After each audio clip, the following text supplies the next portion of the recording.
Hello, good evening everyone. स्वागत है आप सभी का आपके प्यारा सा यूट्यूब चैनल साइंस संग्रह में। कैसे हो आप सभी कोई?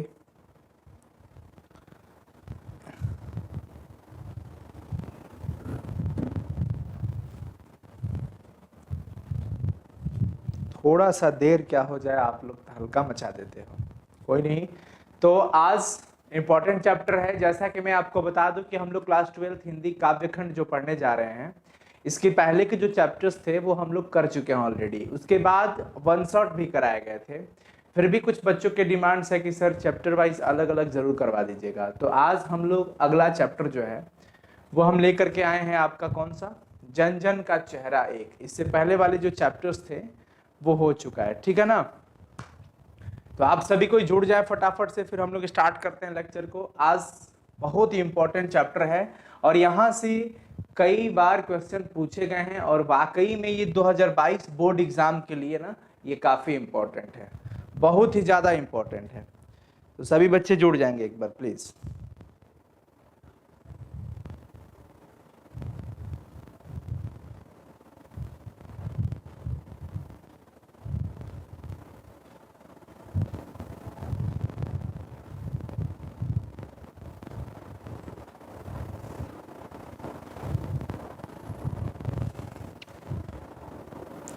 एक बार शेयर कर दो सब, फिर आ जाएंगे सब बच्चे। ऑडियो मिल रहा है ना?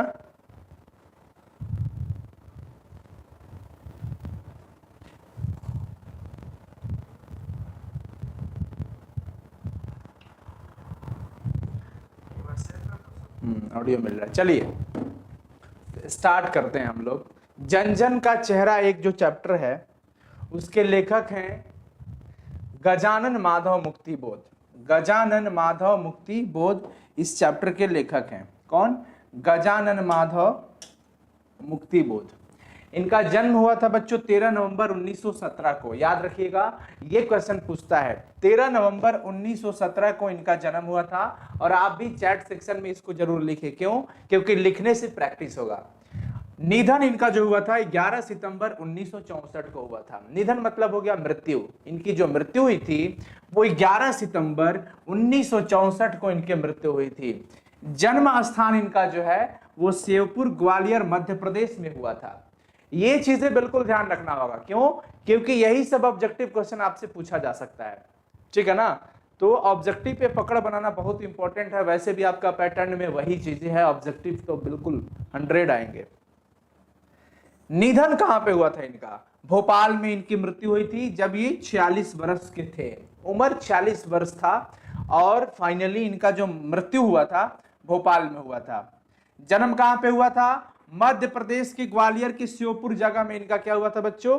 जन्म हुआ था। इनके मम्मी का नाम था पार्वती बाई, माता जी का नाम। अब क्वेश्चन पूछ देगा आपसे, क्या क्वेश्चन पूछेगा कि गजानन माधव मुक्तिबोध के माता जी का नाम क्या था? तो ध्यान रखना सबको ही, पार्वती बाई इनके माता जी का नाम था, ठीक है ना। चैट सेक्शन में सब कोई जरूर प्रैक्टिस करते चलिएगा, चीजें बहुत इंपॉर्टेंट है। आइए लेखक परिचय हम लोग पहले कर लेते हैं, तब आगे बढ़ेंगे फिर। अब देखिए, इनके पिताजी का नाम था माधवराज मुक्तिबोध। माधवराज मुक्तिबोध इनके पिताजी का नाम था। समझते चलना है। पिताजी का नाम क्या था? माधवराज मुक्तिबोध। इनके पिता पुलिस विभाग के इंस्पेक्टर थे।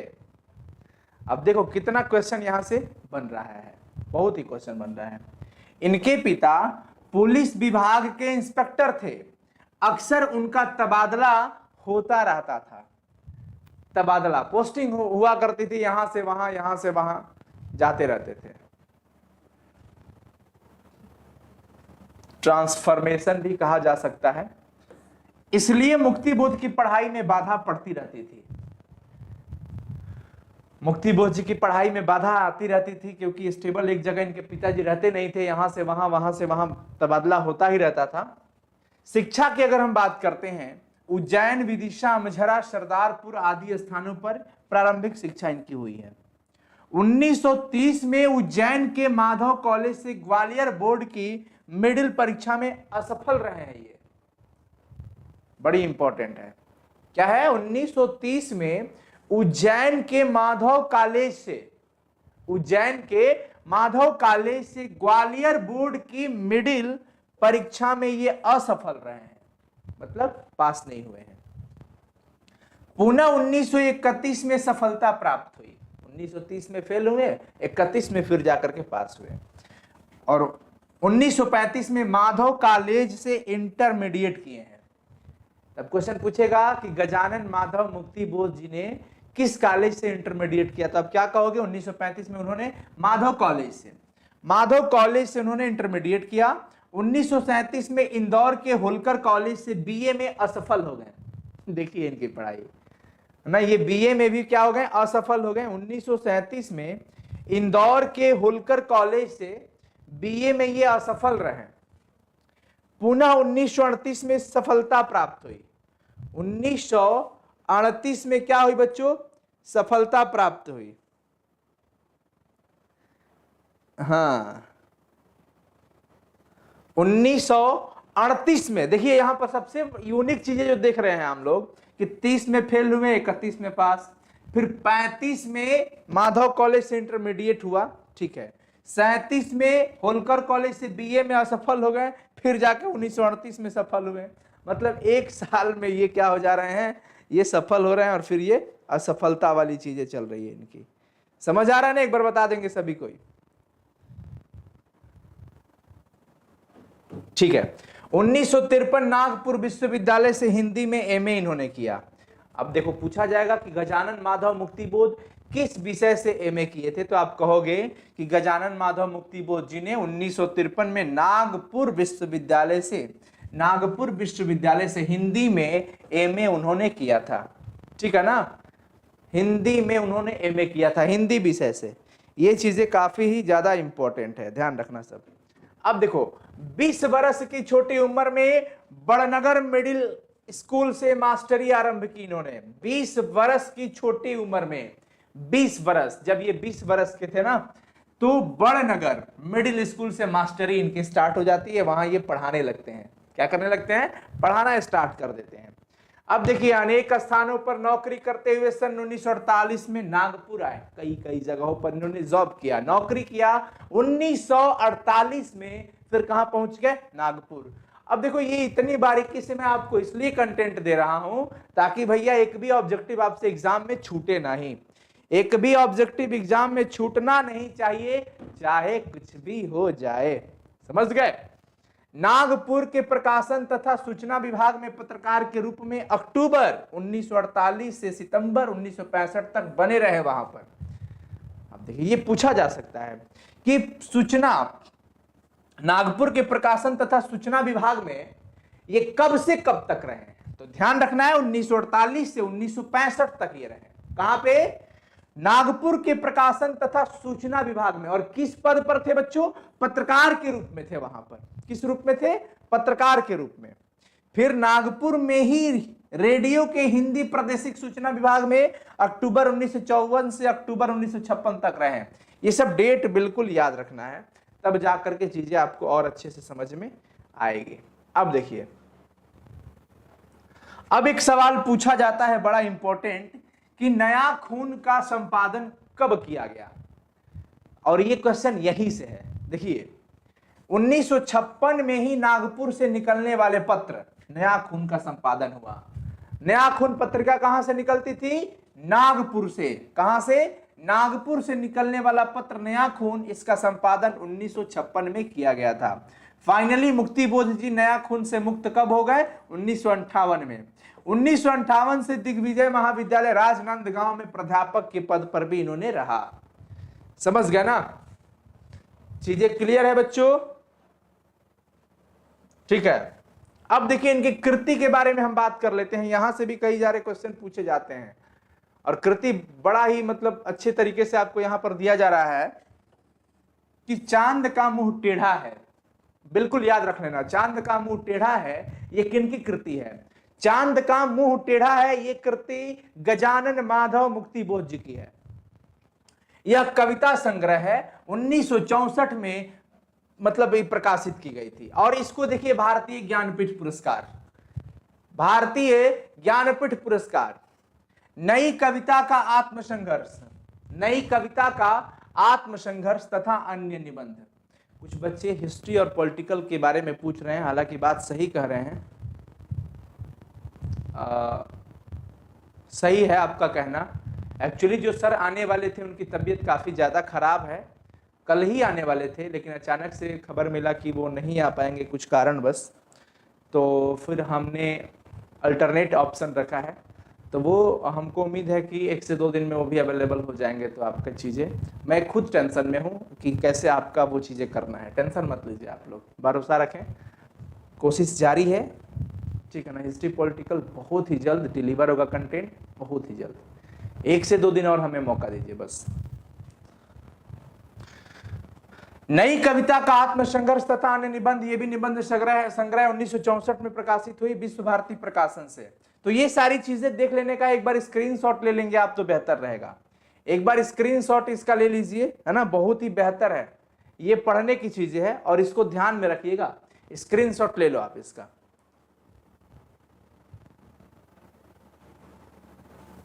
अब आइए हम लोग फाइनली पाठ की ओर चलते हैं। पाठ की ओर चलते हैं कि इस पाठ के अंदर गजानन माधव मुक्तिबोध जी क्या कह रहे हैं। पाठ के अंदर चलते हैं, ठीक है ना। पाठ के अंदर चलते हैं कि फाइनली गजानन माधव मुक्तिबोध जी क्या कह रहे हैं। व्याकरण में क्या क्या पढ़े सर? व्याकरण भी हम आपको दे देते हैं, सिलेबस क्या क्या पढ़ना है, और फाइनली व्याकरण की क्या क्या चीजें हैं वो सब आपको मैं दे देता हूं, टेंशन मत लीजिए आप।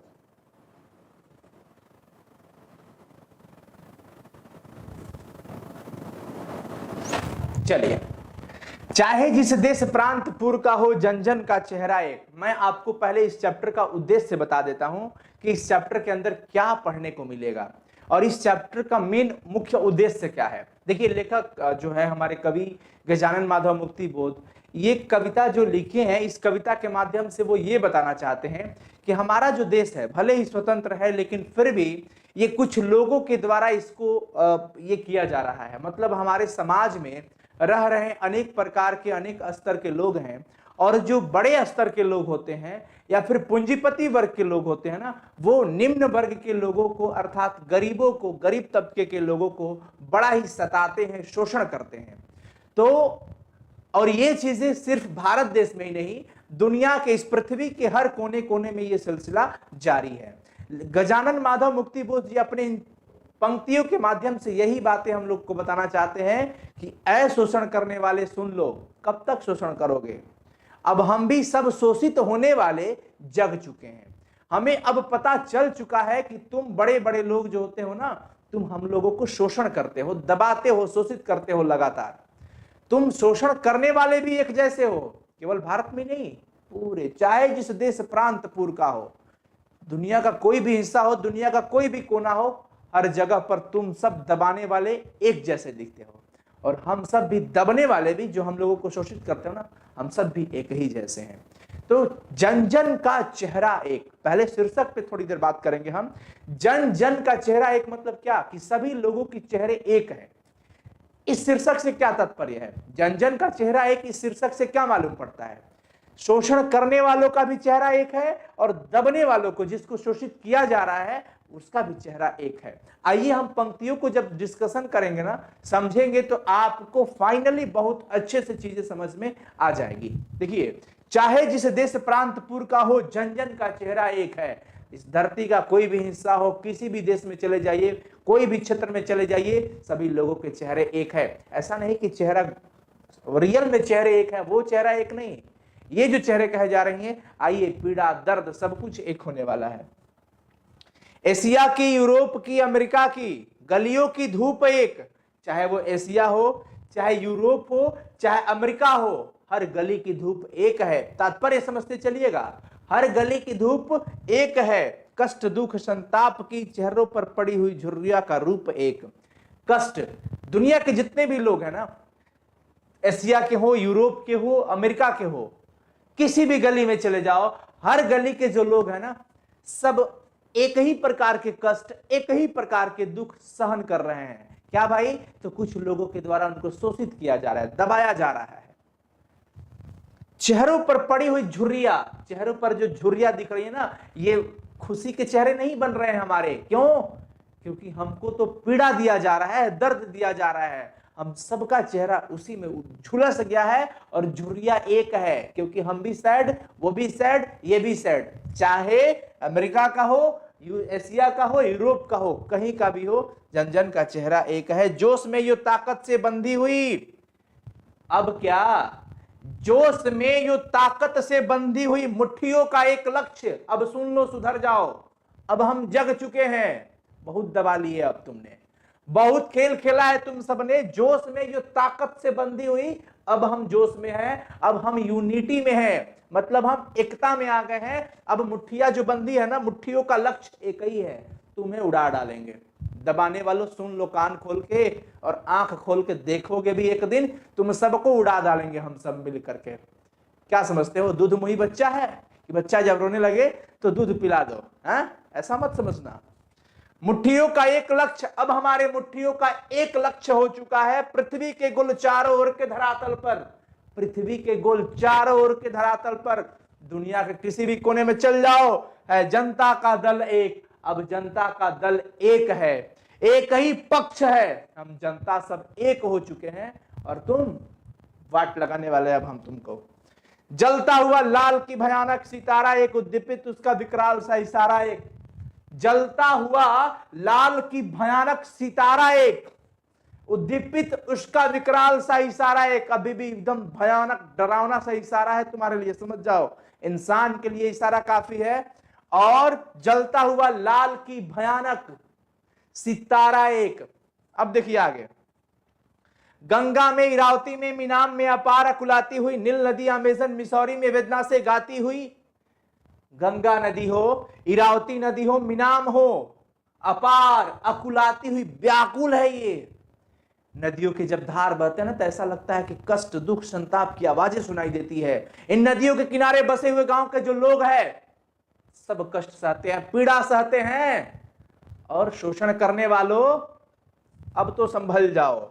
नील नदी या अमेजन मिसौरी में वेदना से गाती हुई, ये नदियां कष्ट से, दुख, संताप से जो गाती हुई धार इनकी सुनाई दे रही है ना, बहती बहाती हुई जिंदगी की धारा एक।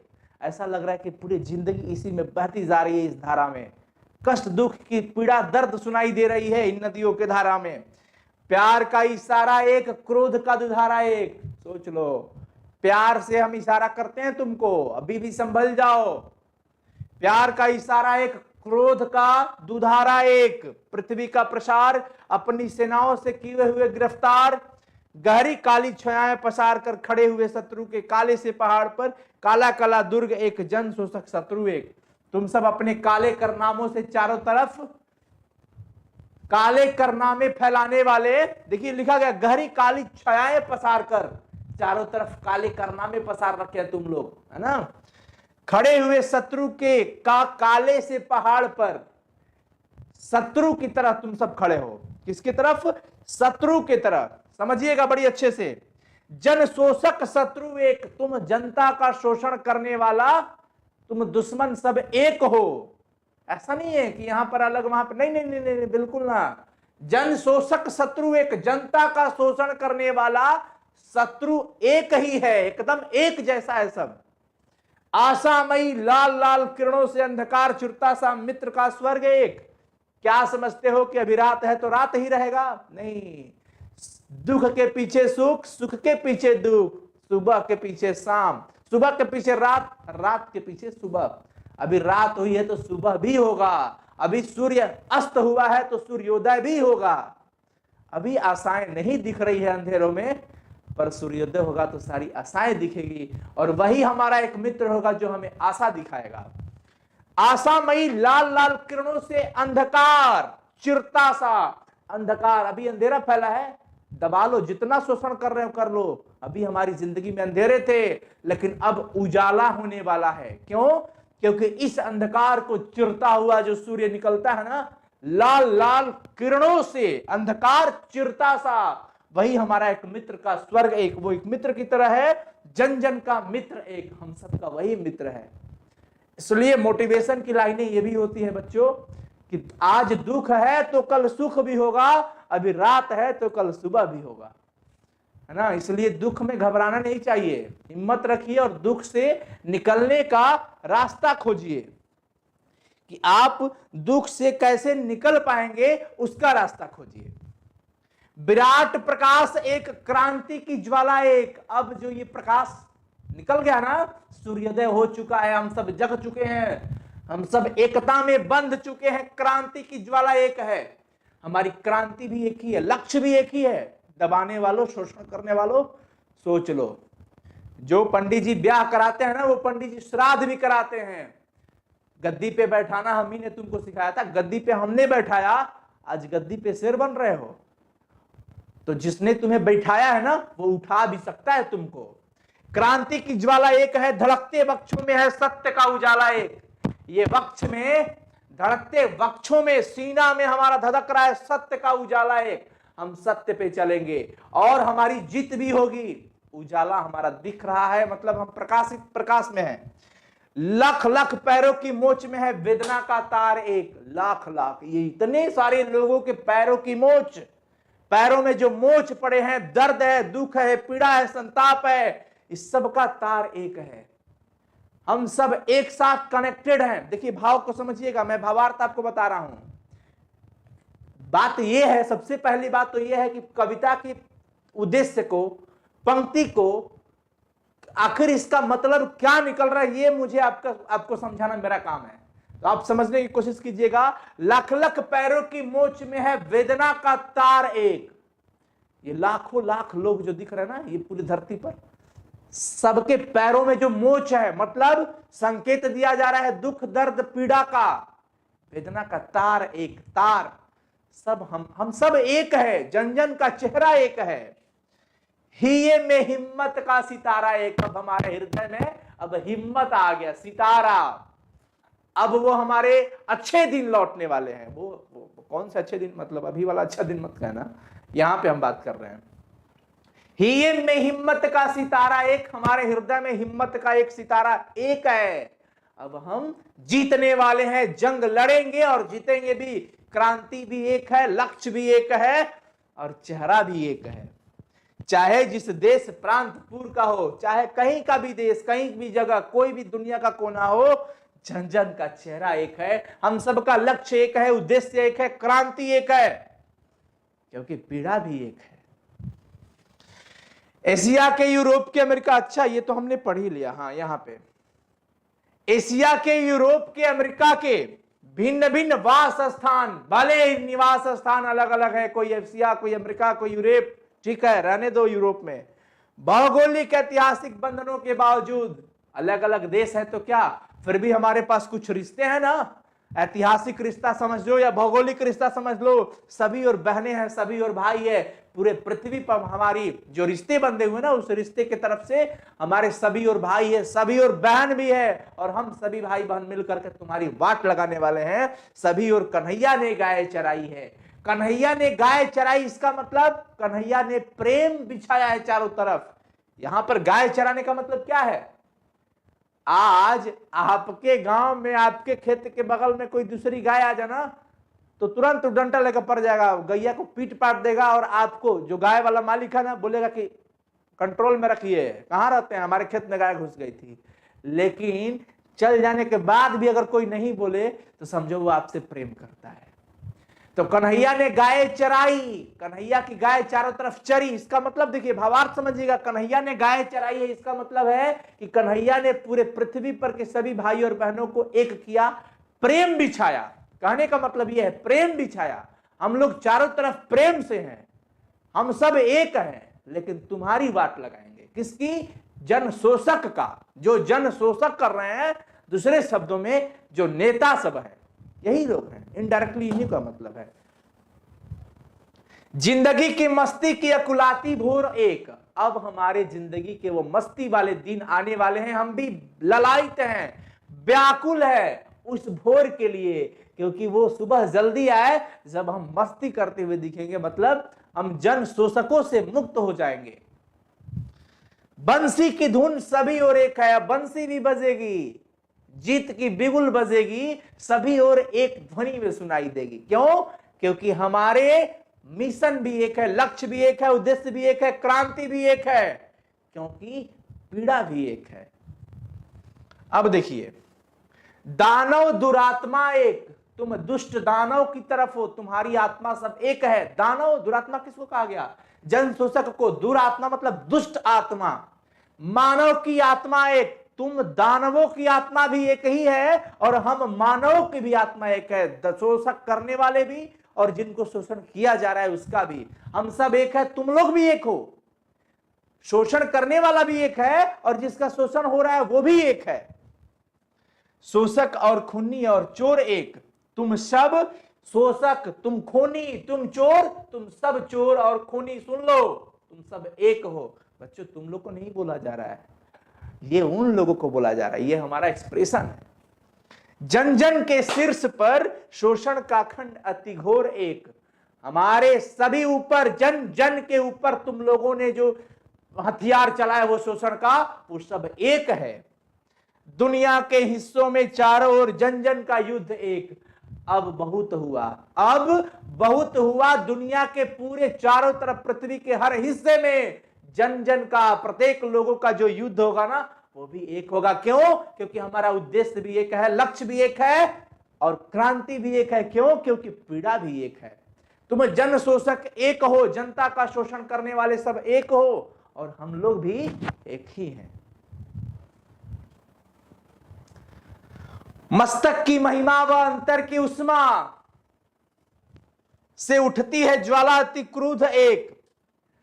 मस्तक की महिमा, अब हमारी मस्तक जो है दिमाग, अब हमारा दिमाग खुल चुका है। ऐसा नहीं है कि हम बुद्धू बने हुए हैं, ऐसा नहीं है, बुद्धू नहीं बने हैं। अब हमारा दिमाग खुल गया है, हम समझ गए हैं, मस्तक की महिमा हो चुकी है। अंतर की उष्मा, हृदय में उष्मा, एकदम आग बबूला, गुस्सा आ रहा है, समझ जाओ। से उठती है ज्वाला अति क्रोध एक, अंदर से एकदम ज्वाला क्रोध की आ रही है, खा चबा जाएंगे सब। संग्राम का घोष एक, अब हमारा संग्राम का एक ही घोष है, एक ही जय की घोष होगी। क्रांति का, निर्माण का, विजय का सेहरा एक।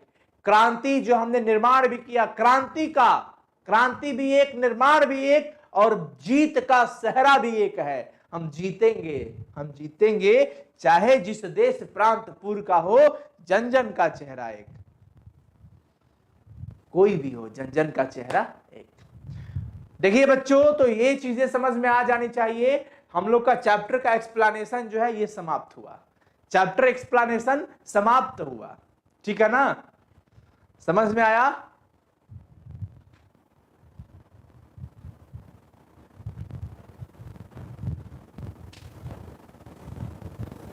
बच्चों, आपकी समस्या का समाधान में हम लगे हैं। अब हिस्ट्री वाले सर आए ही नहीं, उनकी तबीयत ज्यादा खराब है, और तो मैं अब क्या कर सकता हूं उसमें? हम यही चीज कर सकते हैं, आपका अल्टरनेट ऑप्शन निकाल सकते हैं, और हम बैठे नहीं हैं, अल्टरनेट में लगे हैं। प्रयास हमारा जारी है, बहुत जल्द हो जाएगा, टेंशन मत लो आप लोग, हम साथ साथ हैं, ठीक ना? चलिए, मैं समझता हूं आपका एग्जाम काफी पास आ रहा है, तो उसका भी उपाय होगा। एग्जाम पास है तो आने दीजिए, एग्जाम का काम है पास आना, हमारा काम है उन चीज़ों को सॉल्व करना। वन शॉट क्लासेस होंगी, जैसे भी होगी, नंबर ऑफ क्लासेस ज़्यादा करके, नोट्स दे करके आपकी चीज़ों को पूरा किया जाएगा, ठीक है ना? हम कोशिश में हैं, अब इसमें क्या हम कर सकते हैं?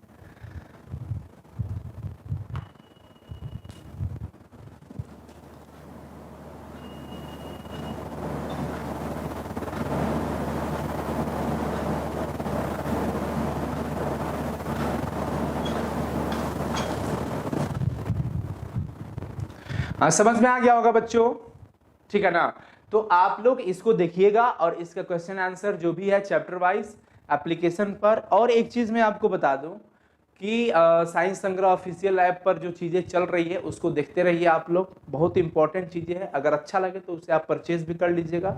नोट्स वगैरह, पीडीएफ वगैरह जो है आप साइंस संग्रह ऑफिशियल ऐप पर देख सकते हैं। जो बच्चे टेस्ट सीरीज वगैरह लिए है ना, उसमें तो पीडीएफ उनको मिल ही रहा होगा, सब्जेक्टिव का, ऑब्जेक्टिव का। जो बच्चे टेस्ट सीरीज वगैरह ज्वाइन किए हैं उसमें आपको सारी चीजें मिल रही होगी, सारी चीजें अवेलेबल है।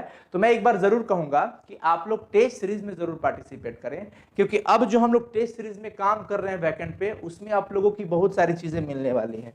मैं आपको बता दूं कि उसमें हम लोग क्या क्या, जैसे अब जो है आपका एग्जाम काफी पास आ गया, ठीक है ना, अब जो है आपका एग्जाम काफी पास आ रहा है, तो उसमें अब वो चाहे फिजिक्स हो, केमिस्ट्री हो, हिंदी हो, इंग्लिश हो, बाकी हम एसएसटी पे भी काम करें, सोशल साइंस वाले जो बच्चे आर्ट्स वाले हैं, आर्ट्स वाले पे भी काम चल रहा है, बायो पे भी चल रहा है। तो इसमें जो है आपका चैप्टर वाइज टेस्ट है, सब्जेक्टिव का पीडीएफ, ऑब्जेक्टिव का पीडीएफ, काम चल रहा है अभी, ठीक है ना, सब्जेक्टिव ऑब्जेक्टिव दोनों। इसमें भी वही है, चैप्टर वाइज टेस्ट है, सब्जेक्टिव का पीडीएफ है इसमें, और ऑब्जेक्टिव का भी पीडीएफ है, ऑब्जेक्टिव का भी, इसमें भी सारी चीजें वही है, ठीक है ना। इसके बाद जो हमारा अगला लक्ष्य ये होगा कि आपका बोर्ड एग्जाम के लिए जो पैटर्न होगा, उस पैटर्न पे हम लोग 20-20 टेस्ट सीरीज या 30-30 टेस्ट सीरीज एक एक सब्जेक्ट का वो भी लॉन्च होगा, तो आप लोग उसमें भी जरूर जुड़िए, ठीक है ना। चलिए फिर साइंस संग्रह ऑफिशियल ऐप है, अगर टेस्ट सीरीज वगैरह में इंटरेस्टेड हो तो काफ़ी चीज़ें अच्छी है, नोट्स वगैरह भी अवेलेबल है वहाँ पर, और एप्लीकेशन पे क्विज भी अवेलेबल है फ्री वाला, उसमें भी आप लोग जरूरी मतलब करते रहिए, चीज़ें अच्छी है आपके लिए की जा रही है। Thank you.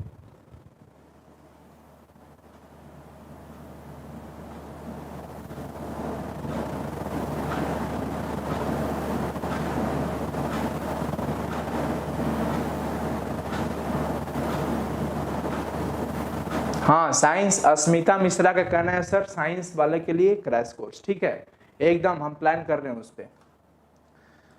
बस आर्ट्स वालों का सारा सब्जेक्ट स्टार्ट हो जाए, मैं टेंशन में खत्म हो जाऊंगा, बस उनकी हिस्ट्री पॉलिटिक्स मेन है, उसका बस स्टार्ट हो ही जाएगा, टेंशन मत लेना आप सब कोई। और कल सुबह 9:30 में इंग्लिश की क्लास है, आप सब कोई जरूर आइएगा, 9:30 बजे अंग्रेजी की क्लास है, सब कोई जरूर जुड़िएगा, ठीक है ना।